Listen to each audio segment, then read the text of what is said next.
He's so amazing.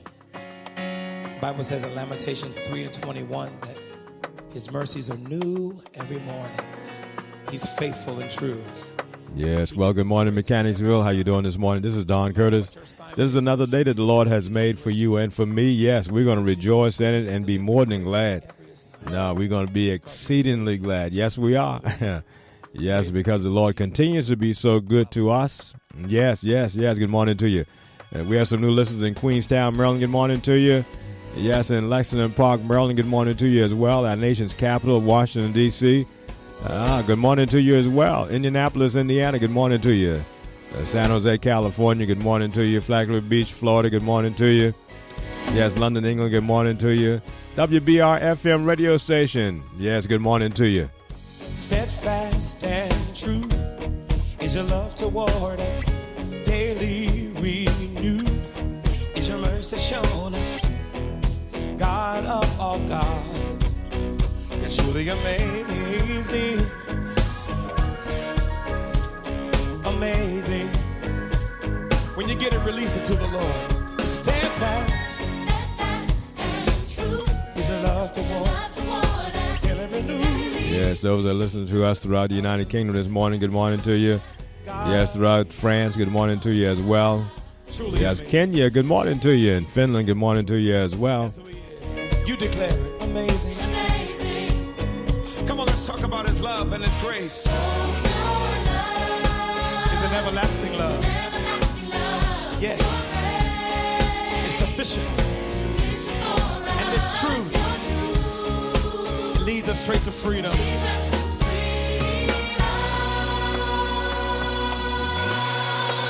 Amazing. That's who the Lord is. Come on, let's declare it together. Yes, our listeners in Spain, good morning to you. Hallelujah. Yes, Canada listeners, good morning to you. And those in South Africa, we salute you this morning. Good morning to you. India, good morning to you as well. Australia and the Philippines, good morning to you. Yes, Zambia, good morning. He's truly amazing. Our listeners in Germany, good morning to you. Nepal, good morning to you. He's yes, amazing. Ireland, good morning to you as well. Hallelujah. Those that listen to us in Brazil, good morning to you. In Colombia, South America, good morning to you. Yes, Guatemala, good morning to you. Jamaica. For us. Those that listen to us south of the border, Mexico, good morning to you.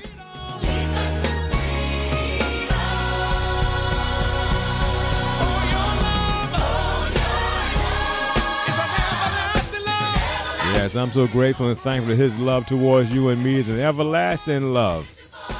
There are no strings attached to it whatsoever.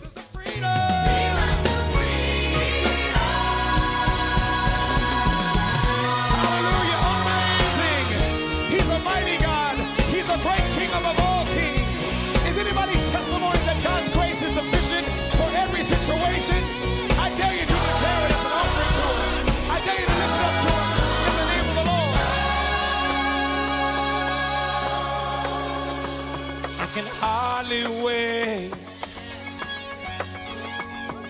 till that day when I see your face. Oh, I'm sure I'll say, I can only imagine what I'll say. Yeah, that's the God we serve. I tell you today. Anybody know who he is tonight? Amazing. Come on, declare in the name of Jesus, you're amazing, God. Amazing. Hallelujah. He's amazing. Yes, he is. Amazing. Tell somebody, the word of the Lord says we overcome by our testimony. Tell somebody, my God is amazing. He's strong and mighty. He's faithful and true. Amazing. Hallelujah to Jesus. And we celebrate him in this place. Hallelujah. He's amazing. He's amazing.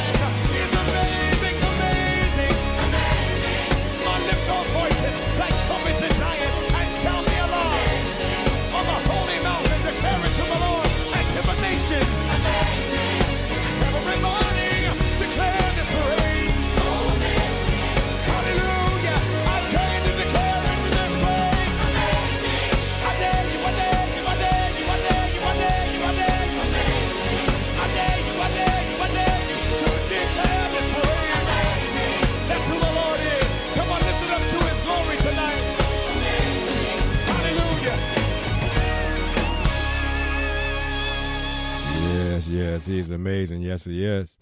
And this gospel, this great news for you and for me, in fact, it's for everybody. It is phenomenal. It is radical. It's amazing. Yes, it is. Mm-hmm. And I tell you what Jesus has been sharing with his disciples, it's amazing as well. And what he wants you and I to know, it is absolutely amazing. It is so amazing, so radical that it'll just absolutely change your life from the inside out. Yes, it will. You will never be the same again as a result of this tremendous good news impacting every area of your life. Mm-hmm. Yes. And you know that we are in the midst of this long discussion that Jesus has with his disciples because he's about ready to transition out of here. His hour has come, and he doesn't want them to be just hopeless. He wants them to be able to hang on, to hold on, because what he is sharing with them and what he's about to go through is going to shake them. It's going to rock them. If it wasn't for the grace of God, it'd absolutely destroy them in every way possible, mentally, emotionally, every way possible. They would just absolutely be destroyed. And so Jesus, because God has so much of a concern for you and for me, that he says, look, I'm telling these things to you. Yes. And if we were to sort of summarize chapters 14 and 15 thus far, I guess we could do it like this. Chapter 14 is about don't let your heart be troubled. Mm-hmm. Yeah. Just guard your heart now, because you're going to be experiencing some things that's going to be worse than a roller coaster. It's going to be something you've never experienced before. And so Jesus said, don't let your heart be troubled, neither let it be afraid. Mm-hmm. Yes. That's something that he shouts to you and to me as well as you and I go through our life journey down here.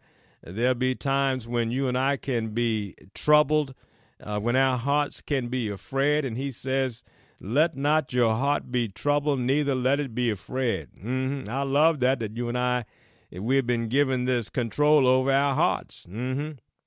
Yes, we have. Let not your heart be troubled, neither let it be afraid. He says, look, if you believe in me, believe also. If you believe in God, believe also in me. And so the thing that settles a troubled heart, the thing that settles a heart that's troubled, the thing that takes care of fear is belief, is knowing something. Mm-hmm. Yes. He said, look, I'm going to prepare a place for you. If it wasn't so, I wouldn't have told you. And he goes on and says, look, if he wants you to believe something, to understand something. Yes. And so this chapter 14 is trouble. Don't let your heart be troubled. Don't let that happen to you at all. Yes, and he said, I'm going to give you peace that passes all understanding, not as the world give unto you, I'm going to give to you. Yet this peace will also rule and reign in your heart, so that it does not become trouble again. It does not become afraid again. Perfect love casts out fear. And he moves on into chapter 15, and in chapter 15 thus far, he's going to make a transition that we're going to look at in a minute or two. But before he makes that transition, the first part of chapter 15 in John's Gospel deals with abiding, to abide in him and he abiding in you and becoming fruitful in this relationship that exists, the Father as the husbandman. And he goes on and talks about loving, and he gives this command for you and for me, that we might love one another as he has loved us. Yes, so this abiding, being still in him, being attached to him. Remember, the invitation was come and take my yoke upon you, become connected to me, hooked up with me. And then he says, and learn of me. And so he's saying, look, I want you to abide in me. And he used the illustration of a vine and a branch. He says, look, I'm the vine, you're the branches, my Father's the husbandman, and our whole desire is that you might bring forth much fruit. Yes, much fruit, abundant fruit, and that your fruit might remain. Mm-hmm. Yes. And he said, and he goes on about his commandment. If you keep my commandments, you shall abide in me. You'll abide in my love. Yes. Mm-hmm.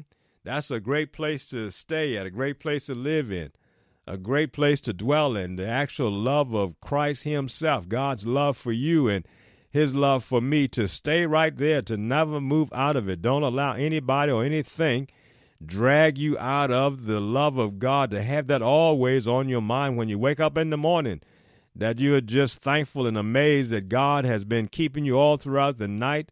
And guess what? He is in love with you. Yes, he is. And then he desires for you to be a channel, the love that you have received from God himself. He wants you to be a channel through which others can be experiencing this love that you have. And so he says, look, I want you to love one another the same way I've loved you. And you know something? This is an impossibility. Nobody is equipped to be able to do this. It's just not going to happen, even though that's what his desire is. That's what he has fashioned and molded you to be. Even though you are a branch, it is impossible for the branch to bear its own fruit. And because of that, it's impossible for you to be able to produce the love that God has for you through you. You cannot produce agape love. It takes the life of Christ in you to be able to love those that are unlovable. That's why Jesus says, look, if I live, you can live also. Without me, you can do nothing. He understood that. He understood that it was the Father in him doing the works. And the same thing is true concerning you and concerning me. The only way you can love somebody else the same way that God has loved you is for him to be the lover on the inside of you. You just cannot do it. And what is so amazing is that this world knows it. This world knows that love is it. But nobody in the world can produce what they know we need. Nobody can. This is something that only Christ himself, and they want to reject him. He is the one. He is the only one. He is the lover that is in you and in me, and only he can love others in the same way that he's loved us. Yes. Remember when he was being nailed? We'll get to it at some point, but just sort of looking forward to that. Remember, he's being nailed to the cross. Spikes are being driven into his hands. And you know what his attitude is towards that soldier, those men that are crucifying him? What is his attitude towards them?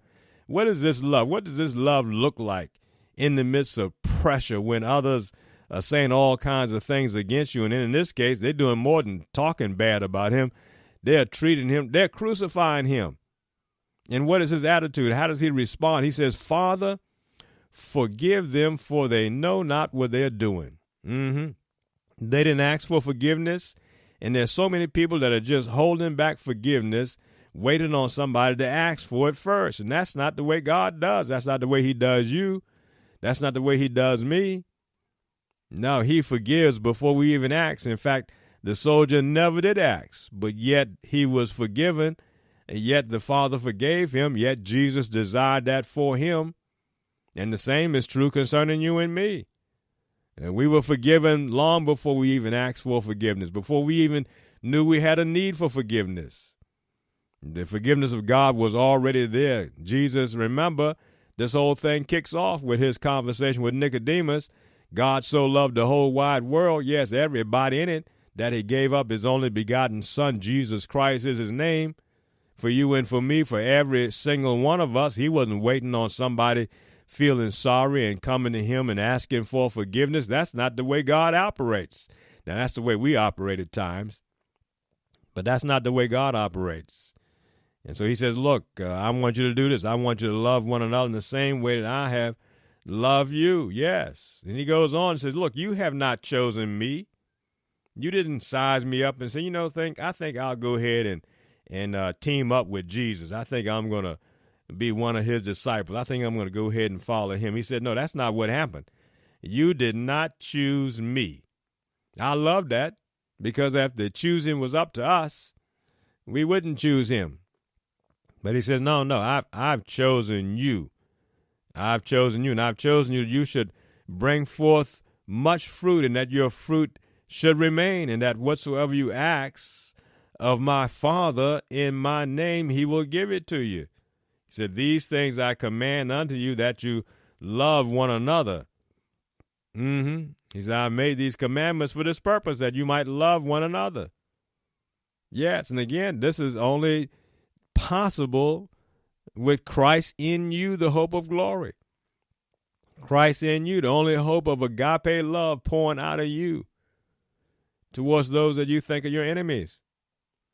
Forgiving everybody before they even ask for forgiveness, because it's really not you, but it's Christ alive on the inside of you and him now living his life through you. But guess what? He's not finished. He makes this transition. Listen to this. If the world hates you, you know that it hated me before it hated you. If you were of the world would love its own. But because you are not of the world, but I have chosen you out of the world, therefore the world hates you. Yes, he said, remember the word that I said unto you, the servant is not greater than his Lord. If they have persecuted me, they will also persecute you. If they have kept my sayings, they will keep yours also. But all these things will they do unto you for my name's sake, because they know not him that sent me. He said, look, I want to let you know that even though you are the love vessels, even though I'm going to be loving other folk through you, guess what? The world not going to like it. There's been evidence of that all down through generations, even in the time in which you and I live in. The world simply does not love Christ at all, does not love anything about him, does not love what he stands for.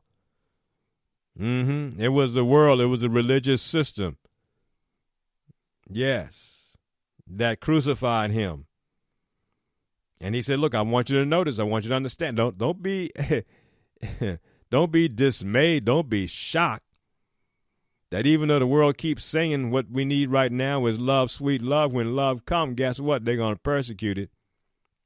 They're not going to receive it at all. He said, I don't want you to be shocked by that. Remember, his whole thing is, I don't want you to be troubled. I don't want your heart to be afraid. And he said, look, even though you become the vessels of love, even though you are loving each other the way I've loved you, he said, I want you to understand that the world will hate you. Not that it will kind of be irritated by you. No, the world will hate you. But he said, I want you to know that before the world hated you, it hated me. Yes. He said, now, if you were of the world would love its own. But you're not of the world. I'm not of the world. Jesus was not of this world at all. He said, because I've chosen you out of the world, therefore the world hateth you. Remember the prince of the power of the air? Remember who our enemy really is? The God of this world, the one who blinds people's eyes, the one who won't allow this gospel to go through, the one who works against it, the one who works against you and me, the only real true enemy that we have. Remember who he is. Remember what his devices are. He is the God of this world. He hates Christ. He hates you too. He would want to rob from you, steal from you. That's his assignment. That's what he's doing. And many people deny him, act as if he don't exist, but he's existing. He is the cause behind this, that the world might hate you and hate me. He said, because I've chosen you out of this world, therefore the world hated you. He said, remember, we've got to call back to our remembrance what he has said. Remember the word that I said unto you. He had warned them before about this. In fact, he had demonstrated it. Remember, time and time again, they were ready to kill him. They were ready to stone him. Yes, they were. After he opened his mouth the first time and began to just elucidate and preach out of Isaiah, when it was over, they were rushing him out of the city. They were ready to throw him over the cliff. They were ready to destroy him right then and there. And remember what's happening right now. One of his closest members in his inner circle, Judas, has already gone to betray him, to sell him out for 30 pieces of silver. Remember, right now, during this time when he's talking to them, the high priests and the priests, they've already made up their decision. They want Jesus. They want him dead. Mm-hmm. Yeah, he said, now remember the word that I said unto you. Listen to what he said. This is what he said. The servant is not greater than his Lord.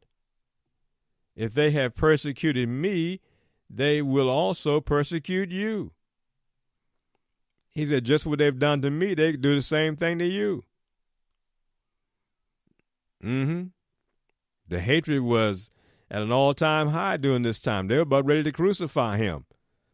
And you and I know what's going to happen to these 11 men. They're going to run, running for their lives because they're out to get them as well.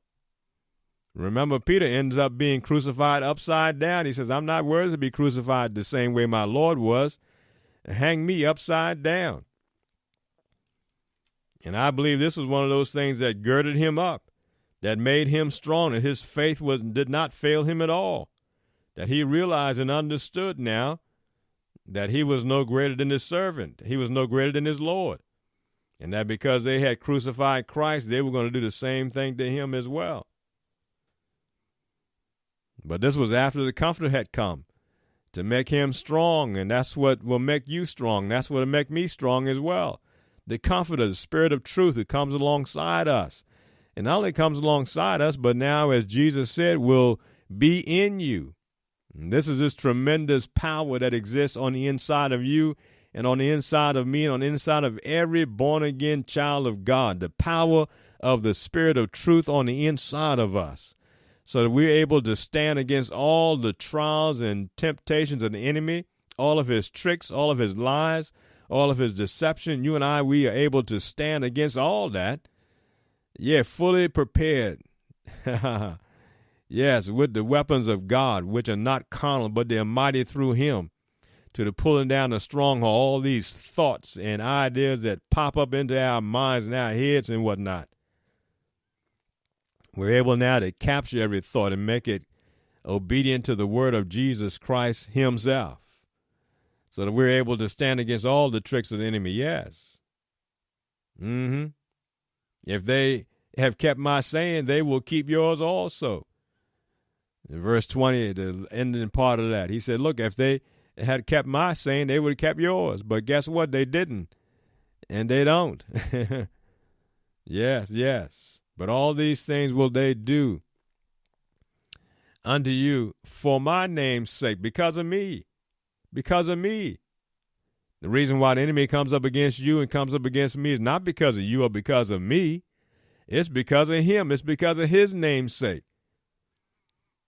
Because they know not him that sent me. You remember Jesus said, this is eternal life, that you might know the one and only true God, the one that has sent him in Jesus Christ, the one sent. Mm-hmm. Yes. They didn't know who he was. They thought he was demon-possessed. They thought he was a blasphemer. They thought he was not worthy to live. Yes, yes. And he said that same ignorance will be the basis behind which they will persecute you as well. If I had not come and spoken unto them, they had not had sin. But now they have no cloak for their sin. There's no covering, because Jesus said, I've exposed them. I've told them they're of their father, the devil.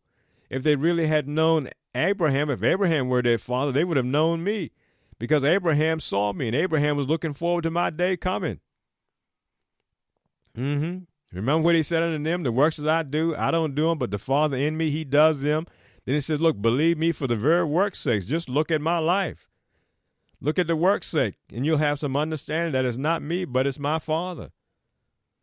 Mm-hmm. Remember, he would always confront the Pharisees and the Sadducees, the religious rulers of his time, with the truth, and they didn't like it at all. They tried every way to capture him. He said, now, if I had not spoken, if I had not said anything, then you wouldn't have to worry about their sin. They wouldn't have to worry about that. But guess what? I exposed them. I spoke to them. I made it plain. Mm-hmm. Yes, yes. Just like he's been speaking to us. We are to love one another the same way that he has loved us. And he demonstrated and showed us what that's like. There's no covering any longer. He that hateth me hateth my Father also. He said he and his Father are one. It's the same thing. The same is true about us as well. Yeah. Yes, he that hateth me hateth my Father also. If I had not done among them the works which were none other man did, they had not had sin, but now they have both seen and hated both me and my Father. If I hadn't done all these miracles, if I had not done all these wonders for them to see with their own eyes, then their sin would not be there. But it's there because I did all those things right in the midst of them. Blind eyes were opened. Even Lazarus, who was dead, was resurrected again. And you know the amazing thing, when you and I go back in John's gospel and read that, was that afterwards they wanted to kill Lazarus again. He died once. They were so far in the darkness, not even realizing that if Jesus raised him from the dead once, can he do it a second time? Their mind wasn't clicking right. They were ready still to kill Jesus and Lazarus. These are the religious leaders. These are the Pharisees. These are the priests and the high priests. Yes. Isn't that amazing? They've been preaching and teaching about the coming Messiah, and here the Messiah has come, and they don't even recognize who he is. Listen to Jesus said, but this comes to pass that the word might be fulfilled that is written in their law. They hated me without a cause. Now keep that in mind, because if that's what happened to Jesus, he already said the same thing will happen to us. Without a cause, without a reason whatsoever. So don't be mystified. Don't be afraid. Don't be surprised or shocked because people can't stand you without a cause at all. They can't figure it out. They don't know why. It's just that they don't like you. Don't let that bother you at all. Just know what it is. It's Christ in you, the hope of glory. And the God of this world does not like him at all. It's not even about them. It's not even about you. It's not a flesh and blood conflict whatsoever. It's demonic and divine. That's what's going on, divine and demonic. Yes, you're divine. The enemy is demonic. Christ is divine. He's demonic. Yes, and it's Christ, the divine life of Christ in you, up against the demonic life of Satan himself. And Jesus said, don't worry about this world. I've overcome this world. And he has come to destroy all the works of the enemy, all of his lies and deception. He has come to destroy all of that. But you and I have got to realize that we've got to look beyond flesh and blood. We've got to see the real deal. And by the grace of God, he reveals that to us so you and I might see that, wait a minute, we don't wrestle against flesh and blood. We thought that's who our enemies were. We were calling them by name. And the enemy was just laughing at us. But we begin to say, wow, wait a minute. It's not flesh and blood. That's not who I'm wrestling against. I'm wrestling against principalities and powers, spiritual wickedness in high places. Yes, Lucifer is his name. Satan, they call him. But he has many workers on his behalf, disguising them things in so many different ways, but they are liars to the bone. Yes, and when you and I know the truth sets us free. And we are free indeed. And doesn't make any difference what the enemy does at all. It doesn't faze us at all, because guess what? Our hearts are not troubled, and we're not afraid at all, because we know what's happening. We know what's going on. Yes, this is amazing. Yes, it is. Yes. Every morning. And so the word of God is coming forth, being hated without a cause. Yes. Don't you get caught up in that. So no matter what your assignment is, worship leader, God gives you grace for it. Yes. Gives you specific and deliberate grace for every assignment.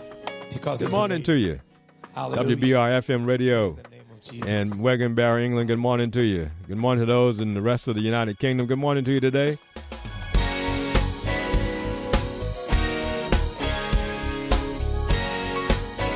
Our listeners on sermonaudio.com around the globe, good morning to you. iHeartRadio listeners, good morning to you as well. TuneIn Radio, good morning to you. Yes, iTunes, good morning to you. Facebook and Twitter, good morning to you. Steadfast and true is your love toward us, daily renewed is your mercy shown us. Yes, Mixcloud listeners, good morning to you. Spreaker listeners, good morning to you as well. Amazing. When you get it, release it to the Lord. Stand fast. Yes, podcast addicts, good morning to you.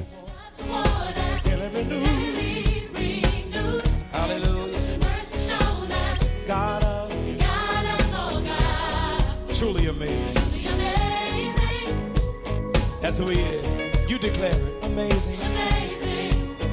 Come on, let's talk about his love and his grace. Yes, our YouTube listeners, good morning to you as well. Radio Time, good morning to you. Radio Line, good morning to you as well. Radio Public, good morning to you.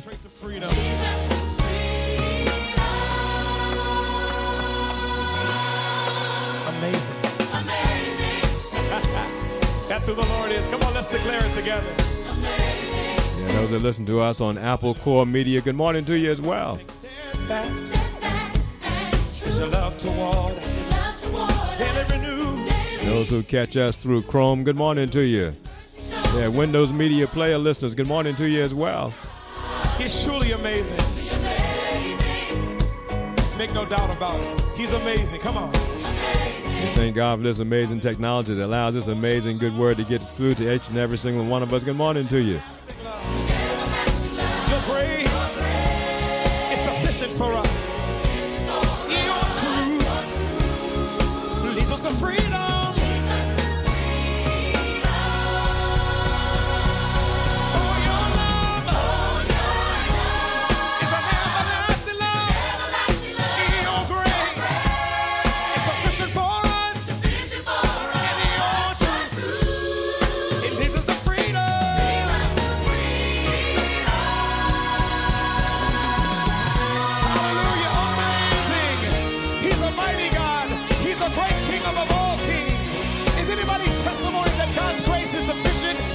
Situation.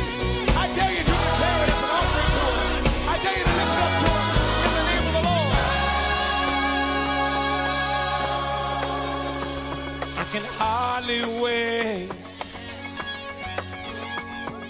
till that day when I see your face. Oh, I'm sure I'll say I can only imagine what I'll say. Yeah, that's the God we serve. I tell you today he is amazing. Hallelujah. Anybody know who he is tonight? Amazing. Come on, declare in the name of Jesus, you're amazing, God. Amazing. Hallelujah. He's amazing. Yes, he is. Amazing. Tell somebody, the word of the Lord says we overcome by our testimony. Tell somebody, my God is amazing. Yes, don't forget to give God thanks and praise for all your neighbors. Yes, your next door neighbor. Yes, give God thanks and praise for the community that you live in, the neighborhood. Yeah, call it by name. Yes, those persons that you work with. Yes, call them by name as well. Yeah, the organization that you're working for. Give God thanks and praise for them. Yes, and if it happened to be somebody that's seemingly against you, look beyond them and just say, Lord, I just give you thanks and praise for them. Yes, and forgive them, yes, for they know not what they're doing. And you determine right now that this weekend you're not going to let your heart be troubled. Neither will you let it be afraid. No, indeed, you're going to live in God's peace, that peace that Jesus has given to you all weekend long.